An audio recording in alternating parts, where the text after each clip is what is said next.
Indonesia telah ditunjuk oleh FIFA untuk menjadi tuan rumah Piala Dunia U17 2023. Penunjukan ini dinilai sebagai bentuk kompensasi atas batalnya Indonesia sebagai tuan rumah Piala Dunia U20 lalu. Yang menjadi persoalan perhelatan Piala Dunia U17 bentrok dengan jadwal konser Coldplay di Stadion Gelora Bung Karno. Bagaimana persiapan PSSI? Kita akan langsung membahasnya dengan narasumber yang bergabung melalui sambungan virtual.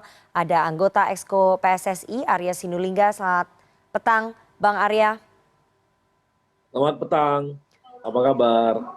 Baik, dan koordinator Save Our Soccer Akmal Maharli. Selamat sore, Mas Akmal. Selamat sore Nana, salam Piala Dunia.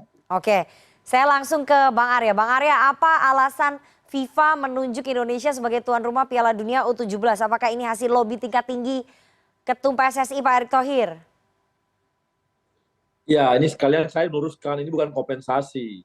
Kalau kompensasi artinya FIFA-nya yang salah, kita dikompensasikan. Kalau ini kan kita yang kemarin nggak bisa, jadi jangan dibalik gitu, itu satu. Yang kedua, mereka tahu bahwa kita kan terkendala oleh sesuatu yang kemarin ada masalah Israel lah ya. Itu terkendala mereka, dia lihat di situ di situasi bangsa kita. Tapi dari segi teknis, kita sangat siap. Infrastruktur kita sangat baik. Malah banyak yang mengatakan kemarin Piala Dunia yang di U20 di Argentina, itu lapangannya banyak yang nggak bagus. Ada yang nggak bagus lah, jangan nggak ada yang banyak ya. Kemudian dari segi pelaksanaan SDM kita juga untuk panitia dan sebagainya udah siap juga. Kemarin kita jersey apa semua udah siap juga. Jadi dari sisi pelaksanaan mereka lihat ini kita sangat siap. Yang kedua, kita juga sudah buktikan bahwa kita mampu menyelenggarakan sebuah pertandingan sepak bola kelas dunia seperti ketika kita mengundang Argentina. Kita tahu bahwa Argentina ini kan fansnya sangat besar. Gitu. Ternyata kita bisa kelola dengan baik. Dibandingkan negara-negara sebelumnya yang dikunjungi oleh oleh Argentina, itu kita lebih baik dalam penanganan. Untuk semua yang kita tangani untuk ini, baik latihannya, baik hotelnya, seluruhnya bisa kita tangani dengan baik. Jadi teman-teman dari FIFA juga melihat kita bahwa ini kita akan mampu menyelenggarakan dengan pembuktian kita menyelenggarakan ini. Dan di sanalah ketika kemarin rapat konsil, sebenarnya kalau lihat agendanya, kemarin tuh agendanya nggak ada agenda untuk Piala Dunia loh sebenarnya U17. Sebenarnya utamalah untuk Piala Dunia U26 karena ada yang mundur kan. Nah, Arab Saudi yang mundur ya. Nah, itu membuat mereka ternyata memutuskan juga untuk itu supaya cepat disiapkan gitu. Jadi di samping itu juga mereka tanya dulu ke Pak Erick, apakah Indonesia siap nggak, bersedia nggak untuk maju. Akhirnya ketika dihubungi Pak Erick bilang siap, akhirnya tapi beliau juga tanya dulu sama Pak Presiden ya, Pak Jokowi, karena apapun namanya ini menyangkut pemerintah juga. Karena nggak bisa bukannya PSSI sendiri. Setelah konsultasi dengan Pak Jokowi, kita akhirnya siap untuk mengambil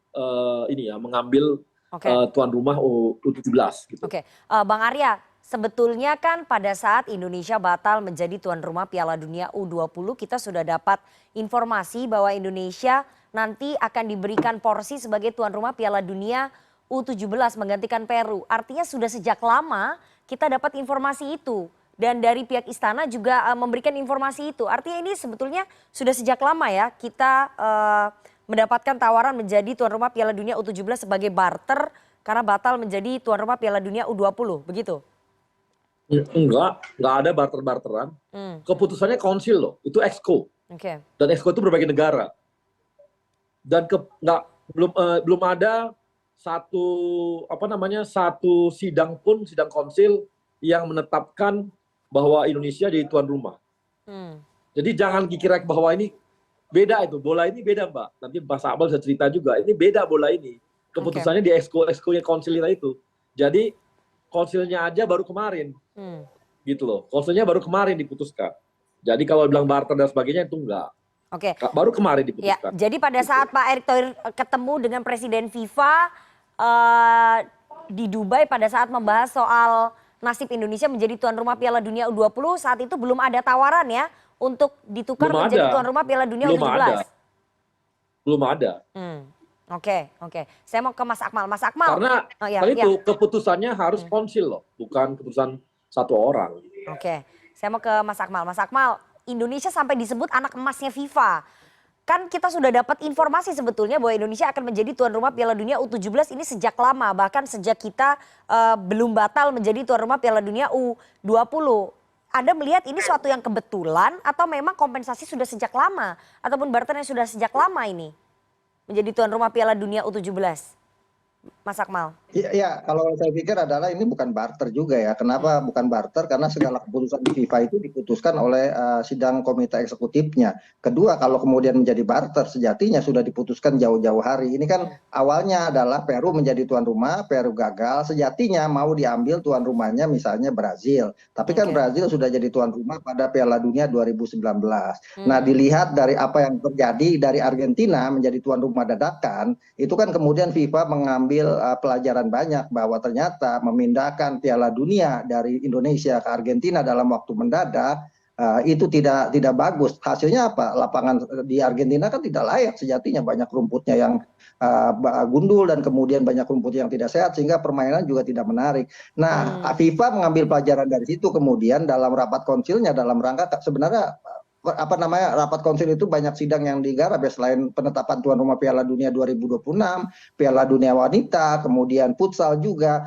Akhirnya diputuskan bahwa kita belajar dari Argentina, jangan sampai mengambil tuan rumah Piala Dunia yang tidak siap. Nah, dilihat yang paling siap saat ini adalah Indonesia. Jadi sebenarnya ini juga menjawab apa yang disampaikan publik waktu itu bahwa kita gagal jadi tuan rumah karena kita tidak siap infrastruktur. Artinya salah. Kita siap infrastruktur bahkan lebih bagus daripada Argentina. Yang kedua karena kanjuruhan itu juga salah gitu kan. Nah, artinya kesimpulannya adalah bahwa kita kemarin gagal jadi tuan rumah Piala Dunia, urusannya adalah urusan politik. Nah, Nana, ini kan kita berkah tapi juga ada masalah ke depan yang kita hadapi karena ini mendadak juga gitu kan.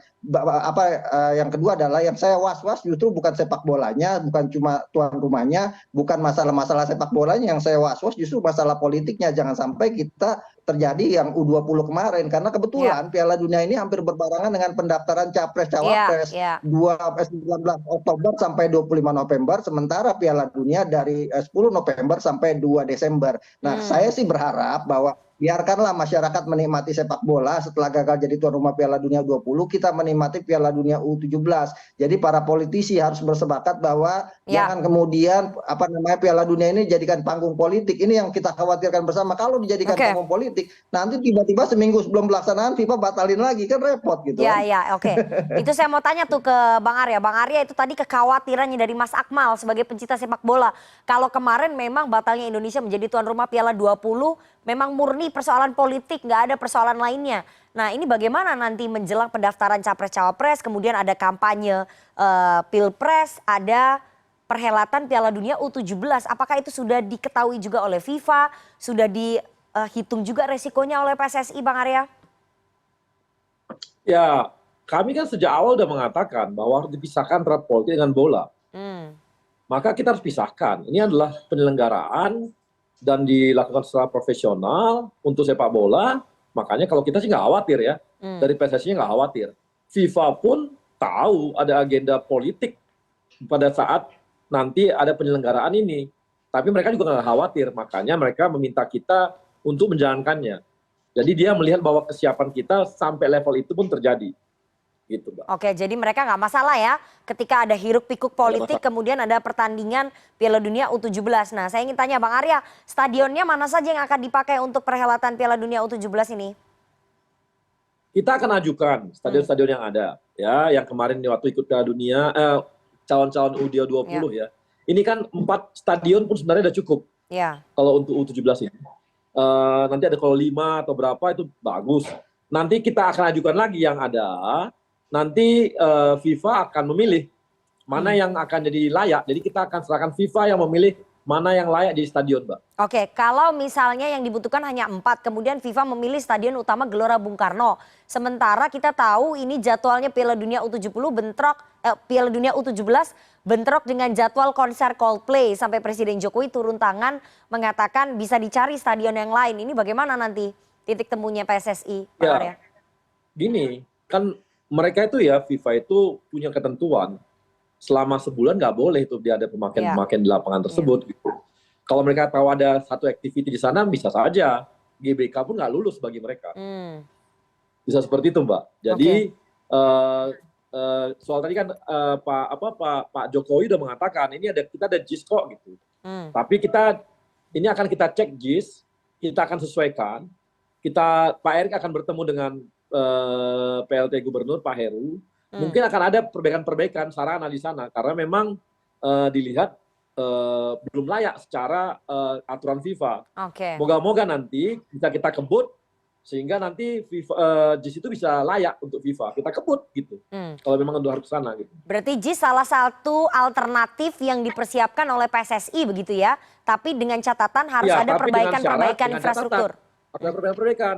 Karena safety kan penting banget ya. Di FIFA itu safety lapangan tadi itu penting banget. Nah itu yang akan nanti mudah-mudahan ada masukan-masukan dari FIFA, kita perbaiki dengan cepat. Kan FIFA nggak cuma sekali datang ya. Dia akan datang sekali, lihat, habis itu kita kasih alternatif, habis itu kita kasih ini, setelah itu nanti pas finalnya finalisasi di mana stadion akan dipakai, dia akan cek kalau layak, ya akan dipakai gitu Mbak. Oke, Mas Akmal, apakah kemudian dimungkinkan jika perhelatan Piala Dunia U17 ini digelar di Stadion JIS kalau GBK dipakai konser Coldplay?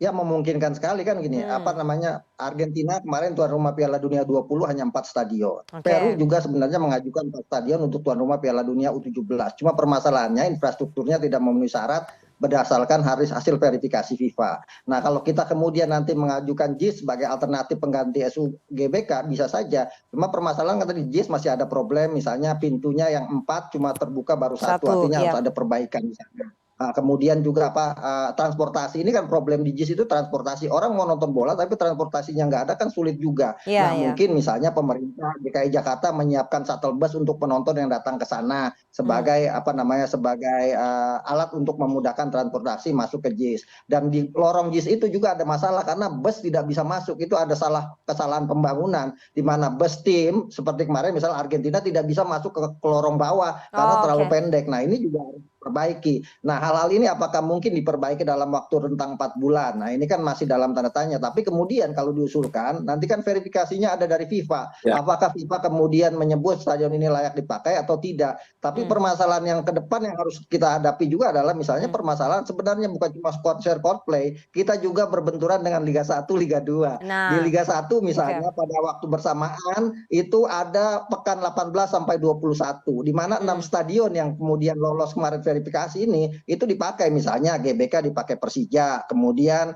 stadion Sriwijaya FC dipakai oleh Gelora Sriwijaya dipakai oleh Sriwijaya FC, stadion Jalak Harupat dipakai Persikab Bandung, stadion Manahan dipakai Persis Solo, stadion GBT dipakai Persebaya, bahkan stadion Iwayan Dipta dipakai oleh Bali United dan juga Arema Malang. Artinya ini mungkin akan jadi PR buat PSSI, apakah menunda putaran kedua 1 bulan untuk kemudian menyiapkan ini sebagai pelaksana kegiatan Piala Dunia, atau kemudian mengalihkan tim-tim yang melakoni laga kandang di 6 stadion itu untuk laga tandang. Nah ini nanti pastinya akan dibahas oleh PSSI dan sebenarnya ini problem yang tidak begitu sulit sih menurut saya ya, menurut pandangan saya, karena bisa diselesaikan dengan cara musyawarah dengan waktu yang relatif mudah. Yang paling sulit adalah bagaimana kemudian situasi dan kondisi negara kita ini tidak panas urusan politik, itu aja gitu kan. Kalau kemudian panas urusan politik kan FIFA paling alergi sama urusan-urusan yang kaitan dengan politik.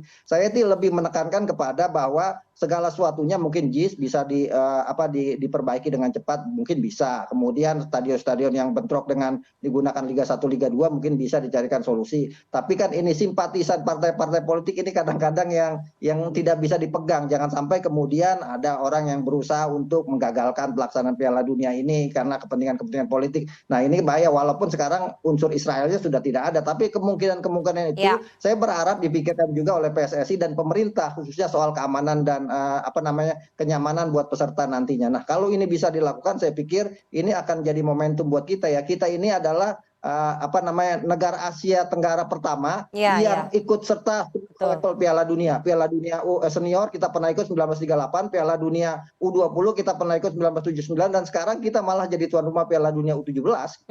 Ini sejarah. Oke. Jaminan-jaminan tadi yang harus diberikan oleh PSSI, Bang Arya, apalagi ada penyelenggaraan Liga 1 dan juga Liga 2 yang jadwalnya bentrok, ini bagaimana nanti PSSI mempersiapkannya dan meyakinkan FIFA bahwa tidak akan bentrok, stadion-stadionnya dipakai, Bang Arya? Ini gini, kita lihat ya. Di Sriwijaya, Palembang. Itu lapangannya nggak dipakai oleh Liga 2 yang di Palembang ya. Karena Sriwijaya pindah lapangan sekarang. Jadi nggak lagi pakai yang di bekasnya Asian Games. Kemudian yang di Bandung, kita punya 2 di sana yang layak. GBLA sama Jalak Harupat. Ya. Jadi bisa dipakai salah satunya oleh Piala Dunia dan bisa dipakai oleh Persib salah satunya. Kemudian yang di mana namanya di Surabaya pun ada 2 di sana. Ada GBT juga, satu lagi ada. Itu jadi ada 2 di sana, bisa lapangan yang layak. Jadi bisa nanti antara Persebaya dengan kita berbicara pakai lapangan mana yang mau kita pakai. Kemudian yang di Jakarta kalau nanti JIS dipakai, berarti kan kita nggak pakai yang di ini ya, nggak pakai yang di GBK. Ya. Jadi sebenarnya ini sepertinya kami udah hitung kayaknya oke gitu, nggak akan terganggu juga untuk Liga 1-nya. Jadi bisalah kita bicarakan. Kali kita Mas Akmal, kalau untuk sesama klub bola ini sekarang ini hubungannya jadwalnya enak nih, nyusun-nyusunnya kami.